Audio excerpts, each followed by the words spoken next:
کراچی میں مارکہ حق و بنیان المرصوص کے عنوان پر پروقار تقریب کا انعقاد کیا گیا۔ تقریب میں وطن عزیز کی سلامتی اور دفاع کے لیے قربانیاں دینے والوں کو خراج تحسین پیش کیا گیا۔ شری پنج مکھی ہنومان مندر، سولجر بازار میں منعقدہ تقریب میں سیاسی، سماجی اور مذہبی شخصیات نے شرکت کی۔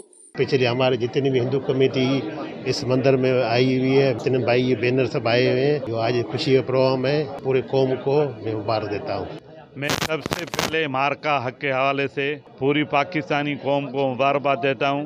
گزشتہ سال ہمارے پڑوسی ملک بھارت کو جو تاریخی شکست دی ہمارے افواج کے تینوں اداروں نے، میں اپنے پاکستان فوج کو، فیلڈ مارشل سید عاصم منیر صاحب کو، ہمارے چیئرمین بلاول بھٹو زرداری صاحب کو دلی مبارکباد دیتا ہوں۔ اور آج بھی ایک بھوے طریقے سے جو لوگ آئے یہاں پر انٹر فیتھ ہارمونی کو ایک درساتا ہے کہ یہاں ہندو، مسلم، سکھ، عیسائی سبھی آئے ہوئے ہیں ہمارے یہاں پہ، اور اس پاکستان کے جھنڈے کے سائے تلے ہم سب ایک ہیں، اور یہ پتہ بھی لگ رہا ہے، دیکھ رہے بھی ہوں گے آپ۔ تو آج ہمارا پاک فوج کو اظہار جذبہ بھی دکھانا ہے، فخر بھی کر رہے ہیں ہم اپنی فوج کے اوپر کہ آئندہ جب کبھی بھی کچھ ایسا ہوگا تو ہماری پاک فوج جو ہے بہت اچھے سے جواب دے گی۔ جبکہ مقررین نے پاک فوج اور شہداء کی قربانیوں کو سراہتے ہوئے قومی یکجہتی، امن اور بین المذاہب ہم آہنگی کے فروغ پر زور دیا۔ Wash news, Karachi.